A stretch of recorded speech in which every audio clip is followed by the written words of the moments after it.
Let's try the second example. We have here a set of three tensile stress tests was performed on a structural member. Each test has a recorded strain values.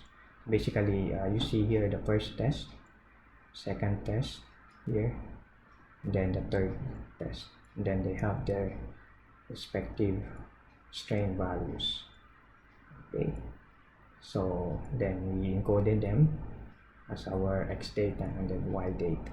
Remember, your x data is the independent, so meaning that's our, and that doesn't change, no? Okay, so while y data is the considered independent. So the same code as the previous one. So our goal is to find the best fit polynomial. Okay, so you can run again this one. Sorry, I think we missed something here. We forgot to turn this off here.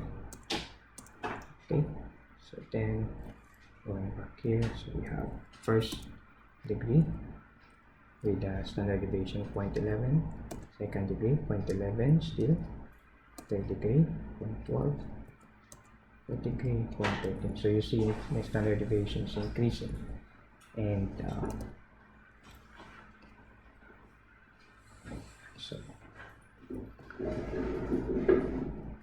so here,